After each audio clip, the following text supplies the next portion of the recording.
Otro día que florece y se marchita en un suspiro. La veritat que la meva relació amb la biblioteca ja fa bastants anys, no? Jo venia amb 20 i pocs, ja venia aquí, i sempre la curiositat per fer una ullada a tot el catàleg de discos que hi havia. Després em vaig aficionar sobretot a la poesia i venia a llegir, no? I trobava moltíssim material de poetes interessant que em tirava aquí un parell d'hores llegint.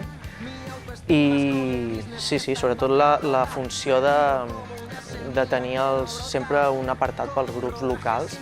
Quan estàs fent una ullada a tots els discos que et trobes, sempre t'acabes trobant algun grup local de fa 20 anys, de fa 10, de fa 5 i actuals també. Llavors aquesta gran labor, la veritat que és d'admirar. Doncs he volgut fer una mica una tria de referències, d'influències principals i a la vegada de coses que considero que poden ser molt interessants per escoltar o per llegir.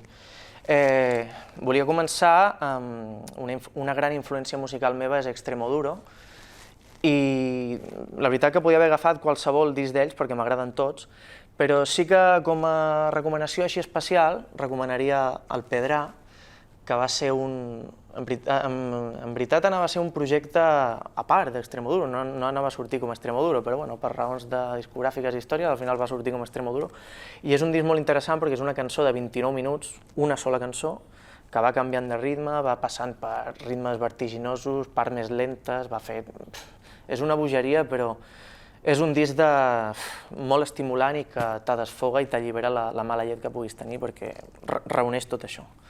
Després, un altre estil diferent, però igual amb molta ànima i molta energia i molt enriquidor, és Esta boca és mia, de Joaquín Sabina. Jo, sempre que parlo amb algú, dic, si has d'escoltar un primer disc, escolta't aquest, perquè és un disc molt eclèctic, és un disc que hi ha des de rock and roll, a balades, a boleros, a pop rock, passa una mica per tot, i és molt entretingut d'escoltar. És un disc que a mi m'agrada moltíssim i a nivell literari és espectacular. Després, per canviar una mica de registre, que no tots siguin discos, a mi m'agrada molt la poesia, m'agraden molts autors, però hi ha un autor que m'encanta, que és dels meus preferits, és un autor barceloní de la generació dels 50, que es deia Jaime Gil de Biedma, i aquest llibre es diu Les persones del verbo, és tota la seva antologia.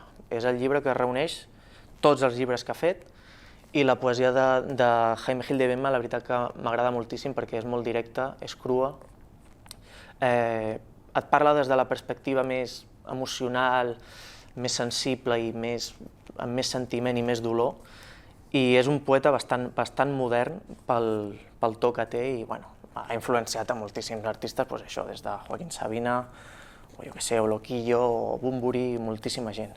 I sempre el recomano perquè és molt interessant.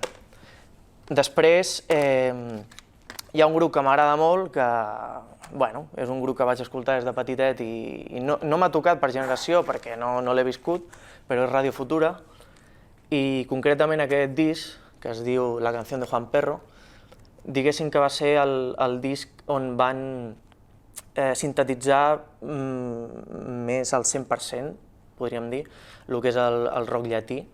Ells van començar fent una cosa més experimental, més anglosajona, la referència, però aquest disc reuneix les influències llatines i hi ha cançons boníssimes com a Cara o Cruz, 37 grados, que m'agrada molt i és un disc que si has d'escoltar algun de Radio Futura, com a primer recomanaria aquest.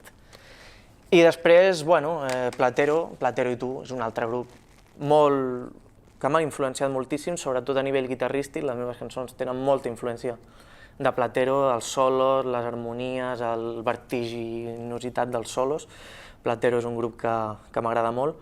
I podia haver agafat qualsevol disc d'ells, però he preferit agafar aquests grans èxits que me'l van regalar quan vaig fer, no sé si 14 o 15 anys, i em va volar el cap quan vaig escoltar això. La veritat que va ser descobrir una manera de fer rock que no l'havia escoltat mai.